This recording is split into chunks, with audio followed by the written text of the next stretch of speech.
Meu nome é Felipe. Eu gostaria de esclarecer uma dúvida com o professor Otávio Calini sobre planejamento participativo. Olá, Felipe. Muito obrigado então pela sua participação. Vamos trabalhar então hoje com a sua dúvida, que é o planejamento participativo. O que que serve, o que que é essa área do planejamento específica das empresas, das instituições e que é o papel do pedagogo institucional mesmo, gerir e coordenar o planejamento. Olha, Felipe, está sempre errado as questões de prova que dizem que o pedagogo institucional é o responsável maior, é o único, ou então está num patamar além dos outros quando eu vou fazer o planejamento participativo, tá certo? Por quê? Se o planejamento é participativo, é claro que a participação de todos nesse processo é fundamental. Portanto, existe sim o pedagogo institucional, empresarial, que nessa empresa vai fazer a coordenação desse trabalho, é claro, mas a participação de todos numa relação horizontal, né? Ou seja, no mesmo patamar, não existe uma hierarquia fechada de cima para baixo, verticalizada, que vai coordenar esse trabalho, não. A relação é horizontal, se vier verticalizada está errada a questão de prova.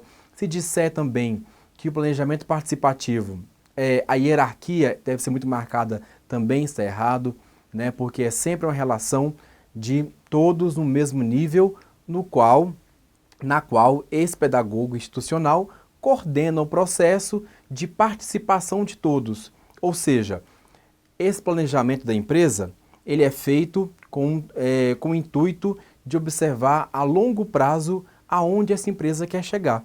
Observe aqui então a definição básica que eu trabalho com vocês nas videoaulas em relação ao planejamento participativo, né?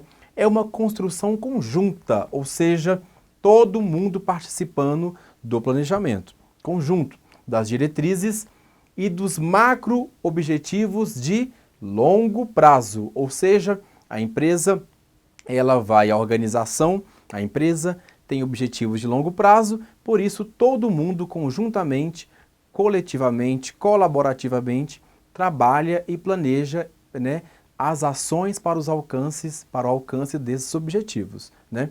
É um instrumento onde a organização evidencia qual é a sua razão de ser, qual é a sua missão, a sua visão, as ações que vão levar a esses objetivos, quais são os seus objetivos, né?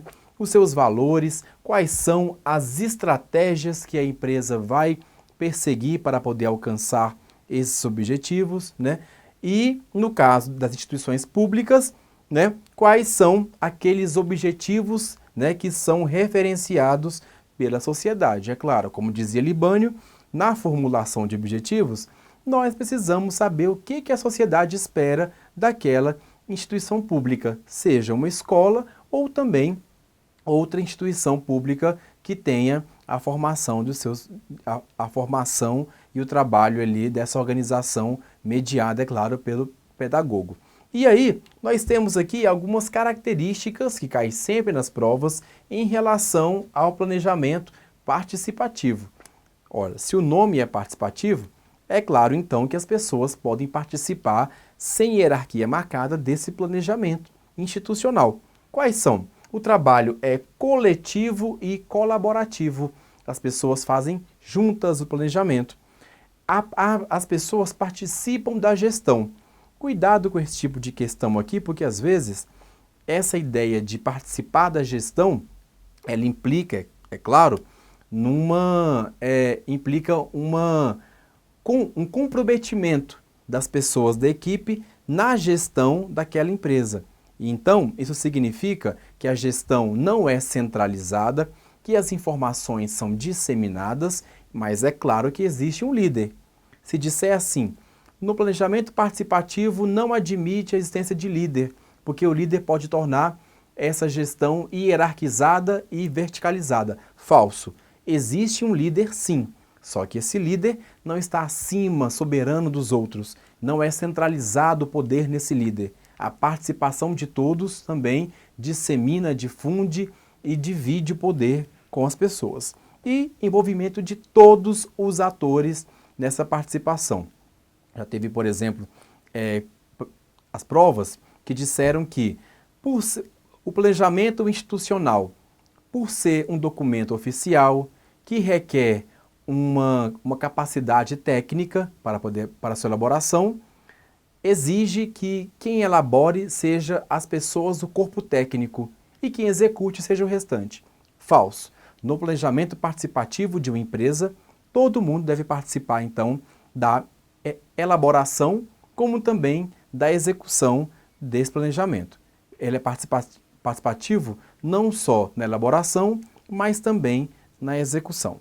Então, Felipe, eu espero ter tirado as suas dúvidas em relação ao planejamento participativo. Curtam a página Professor Khalili no Facebook e lá nós damos continuidade a esse trabalho, então, de disseminar essas informações sobre as dúvidas de vocês. Felipe, muito obrigado, então, pela sua participação e a todas e todos que nos assistem, nos vemos, então, nos próximos vídeos. Tchau e até mais!